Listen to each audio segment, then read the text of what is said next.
near that announcement. How can you do that? Okay, so on Thursday, February 14th, today's Thursday, I believe, so that's exactly 2 weeks now, I'm going to go live on Facebook. My Facebook is Dr.Umar Ifatunde, Ifatunde. That's my Yoruba last name that was given to me. So Dr. Umar Ifatunde on Facebook and on Instagram at DrUmarJohnson. I'm going to go live simultaneously on both. And I'm going to announce the location of the first Frederick Douglass Marcus Garvey Academy.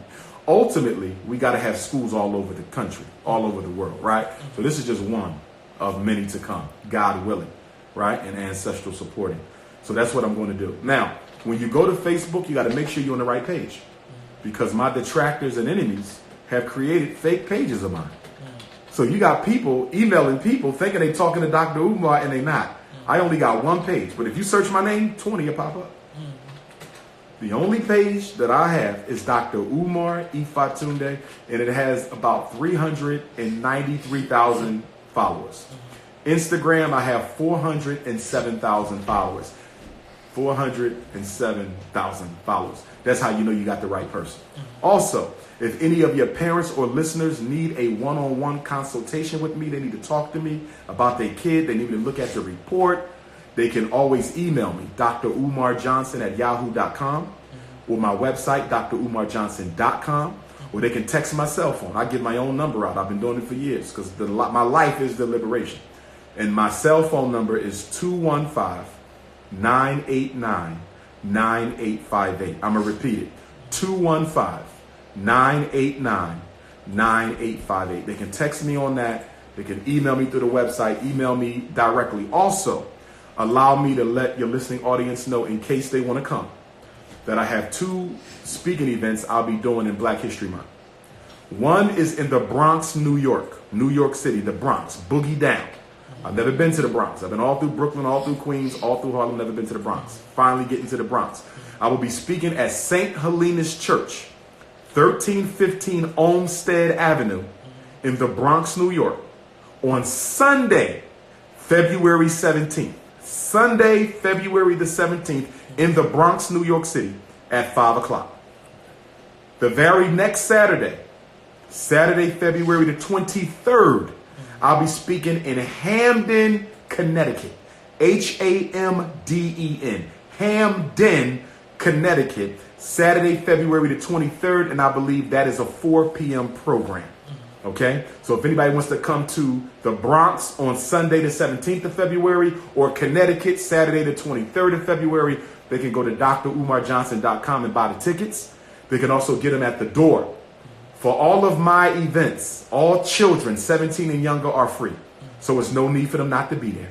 I can't stand when mothers and fathers come to my lectures by themselves. But you got 3 teenagers. They need to be there and hear this and get this so we can wake their lazy asses up. And elders 65 and older are free. They don't need no tickets whatsoever. Everybody else can get the tickets online, tickets at the door. Bronx in Connecticut is going down. And Bronx is 3 days after I make my announcement. Right. So that's going to be amazing. Yeah. Brother Umar, anything else? Nah. This is the last thing I want to say. Because a lot of people will hear this and say, damn, do we have a chance? I mean, it sounds like, yes, we have a chance. There's an African proverb that says every time a new African baby is born, that's a message from God that he hasn't given up on us yet. Or she hasn't given up on us yet. So every time you see a new baby, that means God still got faith in us that we can fix this. We are the chosen people. It ain't about being no Hebrew. It ain't about being no Jew. We're the first seed. We're the first child. The Bible says, blessed be the firstborn. We're the firstborn of the Almighty. God gave us the richest piece of land, Africa. God gave us the most intelligent people. God gave us melanin. We're the same color as the universe. We're the chosen ones. It's not a coincidence that you lived through a millennium. You're about to live through 400 years. You lived through another century. You lived through certain eclipses you ain't seen yet. This last one we just had, we ain't seen another one since the August 21st, 2017 eclipse. If you look at the universe, God is sending us every message he can. He's sending us every message we can, saying, listen, get y'all shit together. The problem is we've been taught by slavery and exploitative black preachers that we got to wait on the Lord to come and get us.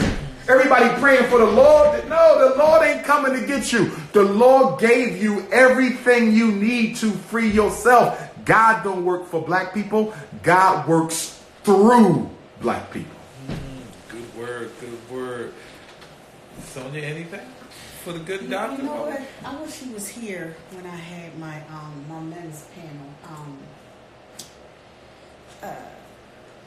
Last year, I had a group of men here, counsel, let people out in the community, and the topic was the lack of black love in the hood. I get it, I got it. Boyfriend, baby daddy just got out of jail. P.O. said you gotta get a job. Baby mama couldn't even wait for him to get his foot out the door. She told me, I want my money. I didn't even have a place to stay, but I get it. Let me sell some drugs a little bit just so I get some money. Shut her up. I got, I get it's that hard. stuff. But what happened was there was a shooting in Florida. Young lady had a baby in her hand, and she had mental issues, and the cops had shot her while she was holding her baby, killed her. Philly did a little march, and I missed it. I caught up with them at the library. I thought everybody's going to resume there, but they didn't. What happened was it was just a follow-up. So, they were talking about a lot of things, and they brought up the Florida thing, and I noticed and I asked that generally when we have these protesters and marches, it used to be men front line, women, children, somewhere.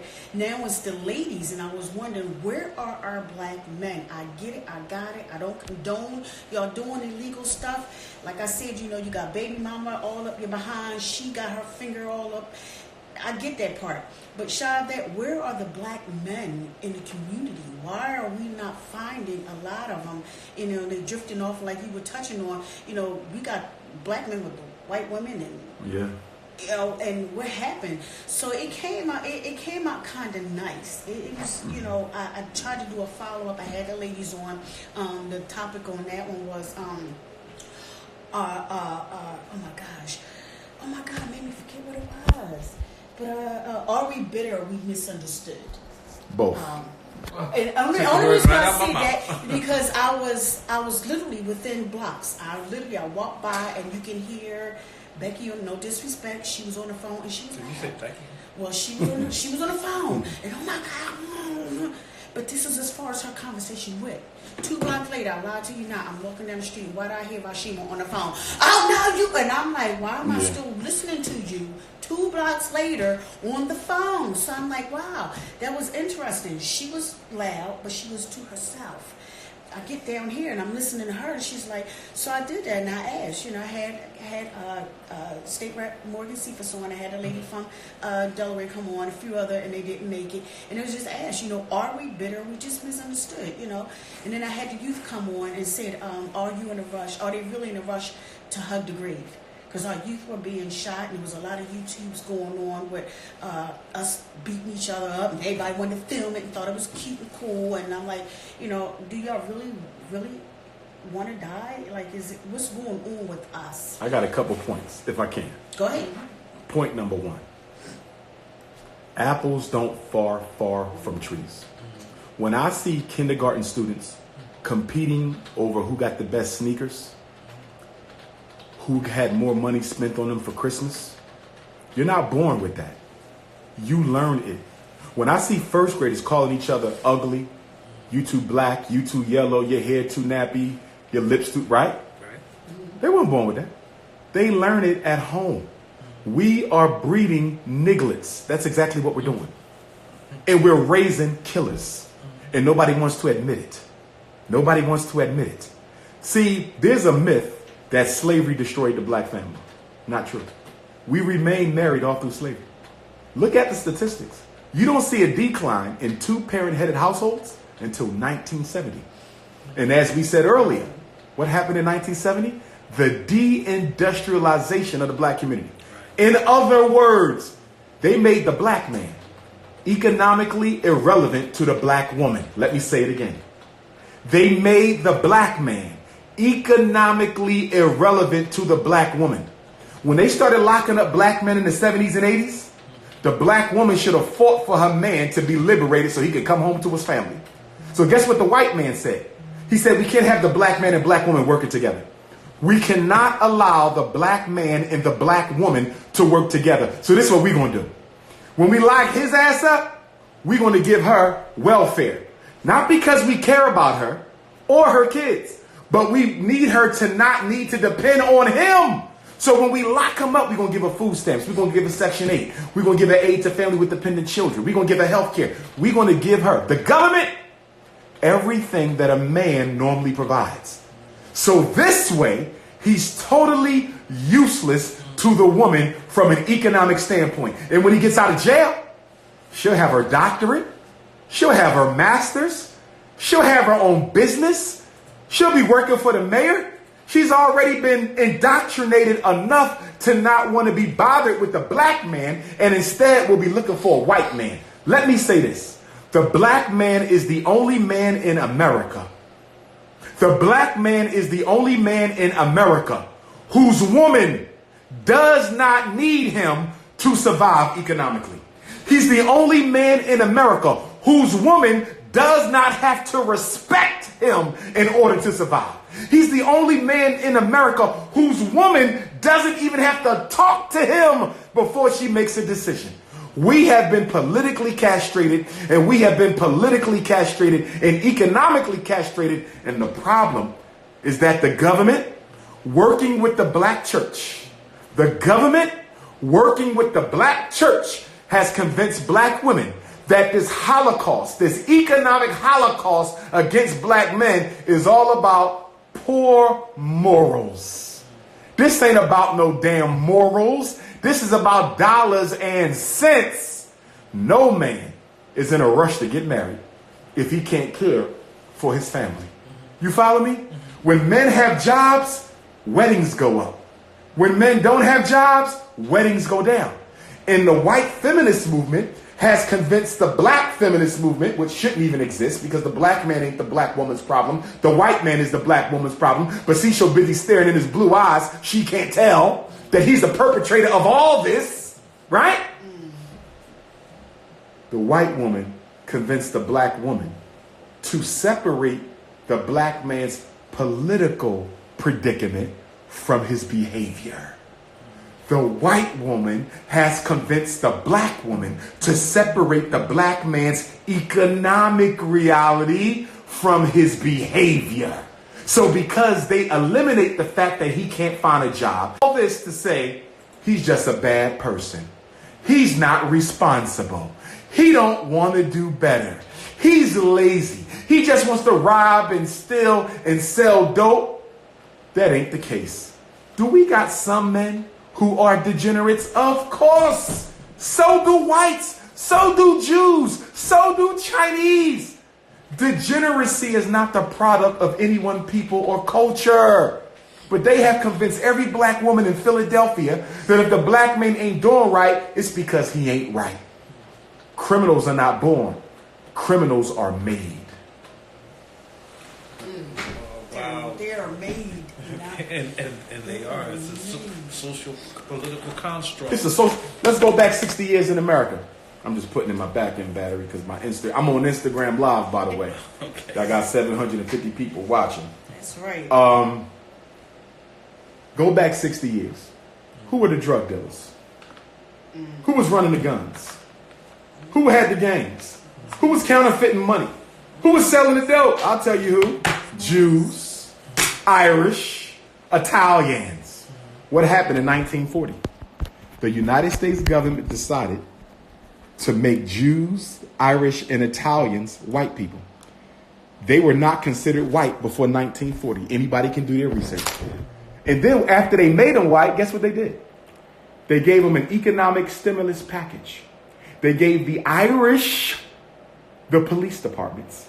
They gave the Italians the fire departments. They gave the Jews the civil service jobs in all of your major metropolitan areas. I don't care if you're in Philly, New York, Trenton, who own them city jobs and who decide who get married? Jewish Americans, right? Who gets the jobs? All we did was take over the criminal enterprise that ethnic Europeans left. Nobody said the Italians was born to sell dope. Nobody said the Irish was born to get drunk. Nobody said the Jews was born to sell the drugs. You follow what I'm saying? But soon when the black man sells the same drugs and dope that the Irish and the Jews were peddling, something's wrong with our DNA. We were born like this. We just have bad moral values. But y'all never said that about the Italians and the Irish. We're doing the same thing they did. The only difference is we can't be made white. We black forever. The only difference is they gave them an economic stimulus package. They've given us nothing. And that's why whenever you discuss black problems, if you notice, whenever you discuss black problems, they never want you to give them a history of the problem. Have you ever noticed when they had these conversations on TV? They said, well, slavery ended 153 years ago. Can we stop bringing that up? No, we can't. Because every problem black people got, slavery is the original catalyst. And then you bring up the civil rights era and Jim Crow and Willie Lynch. And guess what they say? That was 50 years ago. Can we stop talking about it? And guess what my answer is? Sure, we can stop talking about it as soon as you tell European Jews to stop bringing up Hitler's Holocaust, because that also was over 50 years ago. So if the Jews can talk about their Holocaust every day, all day, and produce 3 movies a year about it, I can talk about mine. What's good for the Jew is good for the African. Guess you heard that one. Look, we gonna thank you because you have No problem. Thank y'all. I'm hyped. February 14th. February 14th. I don't know what time I'm gonna go live. I'm gonna just pop on. I'm gonna announce it the day before though. Okay. A part of me says go live at midnight. Part of me says go live around noon. Another part of me says go live at 5 when everybody coming from whatever the spirit just dropped. But it will be February 14th. Disaster strikes. And one more time. Sure. People who want to follow you, yes, on social media, give your contact. Yes, if they want to follow me on social media, DrUmarJohnson.com. You can email me, DrUmarJohnson@yahoo.com. Instagram and Twitter @DrUmarJohnson. That's Instagram and Twitter, DrUMar Johnson @Yahoo. Facebook, I use a different last name, only for Facebook, Dr. Umar Ifatunde. Go to the website, DrUmarJohnson.com. Please donate to the Frederick Douglass Marcus Garvey Academy. Checks and money orders payable to FDMG Academy to P.O. Box 6872, Philadelphia 19132. It's been 400 years. It's been 400 years. This year, we're going to fix it. I'm claiming it. This year, we gonna fix it. And anybody who wants to help me fix it, I will be hosting some meetings in February and March. I don't have them set yet, but I'll let you guys know so y'all can help announce. Free meetings where people can come and we can talk about what we can do to make the world better, make our communities better without no handouts from the white man. One of the problems I got when I go to these meetings in Philadelphia, these political meetings to deal with drugs, deal with gangs, deal with violence, deal with homelessness, deal with unemployment. You know what the first thing that gets brought up? How can we get some funding from the government? Black people spend $2 trillion a year. Black people spend $2 trillion. You got Chinese people who can't even speak English, waiting in Shanghai and Beijing with a one-way ticket on the cheapest airline they could find to the quickest black ghetto in America. And once they get here, they're going to get so rich off black folks, they're going to put every Chinese child they got through college. What the hell you mean we poor? If we're poor, how can Chinese get rich off us? If we're poor, how can the Arabs get rich off us? If we're poor, how can the European Jews get rich off us? We ain't poor, we got a poor mentality. We ain't poor, we got a poor mentality. Black people are 2 trillion. We're the richest group of blacks in the world. We're only 50 million strong, but we're the richest group of blacks in the world. 2019 is the year of African resurrection. And you heard it right here, Philly Hot Radio. That was the voice of Dr. Umar Johnson, who blessed us with his presence. And he's wearing that Garvey sweatshirt. And shout out to RBGTs from Phoenix. Make sure y'all go on the website. RBGTs out of Phoenix. Brother Henry, Sister Shalana. They gifted me this at my last lecture of 2013. December 30th, I spoke in Dallas, Texas at the Texas Theater. Same place, James Earl Ray. Not James Earl Ray. Who was the guy who allegedly murdered President Kennedy? James Earl Ray was king. Who killed Kennedy? Jack Ruby killed the killer who killed Kennedy. And I can't remember his name, but that guy who shot, he didn't really do it. But the guy they say shot Kennedy hid out in the Texas theater. And that's why I did my last lecture of 2013. And one of the vendors was RBGTs, a brother and sister out of Phoenix. They drove up to Texas and they gave me the Garvey. So shout out to the RBGTs. And those Nat Turner hoodies is coming back soon because I do my own I Am Nat Turner. Yeah. One time I was in the airport, a white man walked up to me. He said, "Are you really Nat Turner?" I said, "Damn straight. You gonna try me, cracker? Damn straight. I'm gonna eat your ass up in this airport. Yeah, I'm Nat Turner." They always want to test us because they're not used to black men being unapologetic. Right. They're not used. We're very beta male-ish now. Very beta male-ish now. You walk into most of our universities, you go to most of our politicians, you look at most of our pastors, there's a softness. I'm not saying they're homosexual, but there's a softness in their demeanor. We got to bring that hard backbone back because our women and our children need it. You know, Brother Umar, I was about to let you go, but it brings up a pet peeve, another pet peeve. This pet peeve number 2, Greek letter societies. Mm-hmm. You know, I said something on Facebook. I said, and somewhere in Greece, are there a bunch of Greek people wearing African dashikis with African? No one imitates another culture. However, in partial defense of the Greek fraternities, I believe they grew out of a need for the black intelligentsia to disguise its agenda to help black folks. Remember now, the Masons are the fathers of the Greeks. And the first black Mason was a Pan-Africanist, Prince Hall. The Masonry was originally for blacks, another route to assist our brothers who were above ground, below ground. But I would agree with you that I think that our Divine Nine have gotten far away from their original function. I think the black Greek societies could do a lot of good. And I think there are some chapters that are in fact doing good things. But I concur with you. There needs to be a revolution in consciousness amongst the Divine Nine. Because represented in that group are a lot of powerful black folks. And if they could just conscientize their agenda, the Divine Nine could save black America if they wanted to. Black Greek lettered fraternities and sororities could save us if they wanted to. The problem is, so many of them are members of the black bourgeoisie organized against us. I'm so waiting for an African letter society. There is one. There's one, Bowie State University in Maryland. They started an African-centered secret society. Okay. Yes.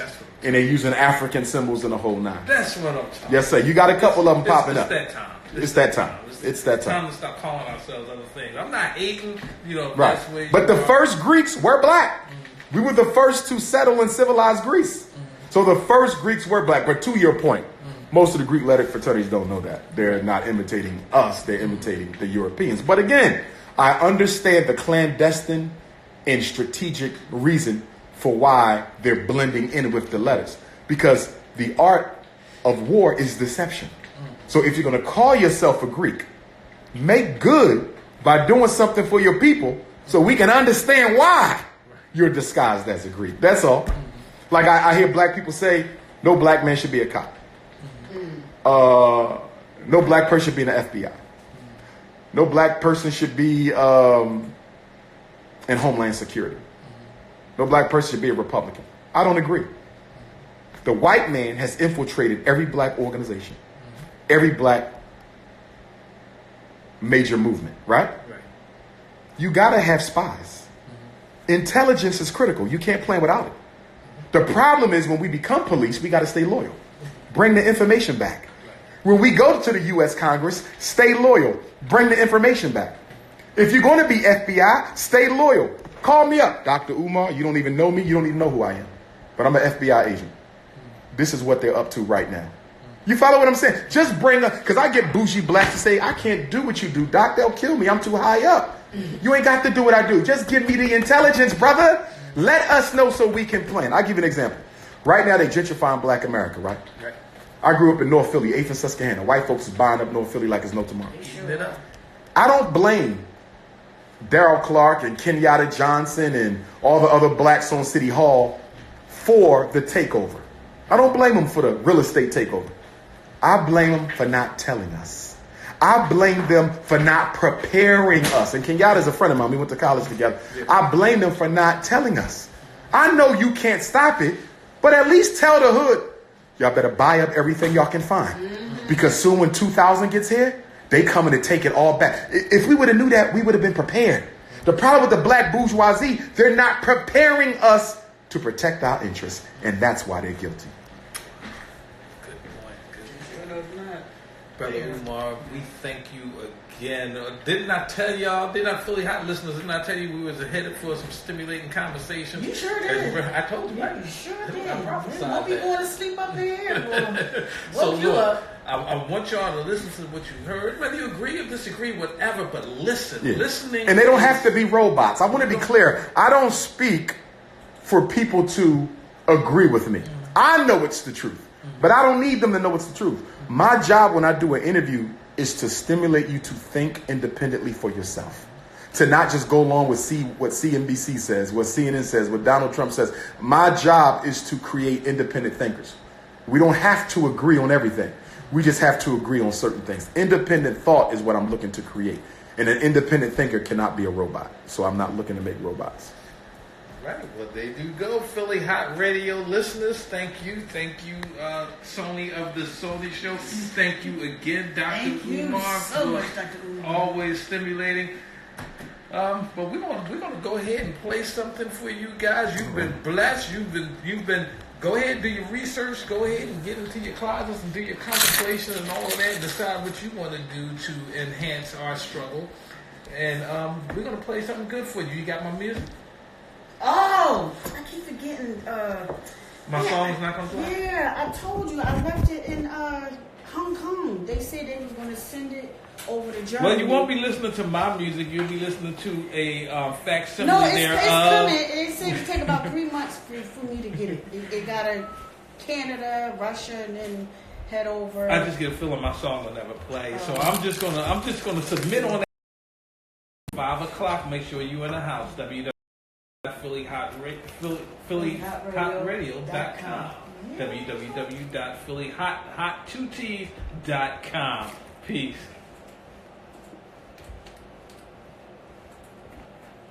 My God. Okay, great.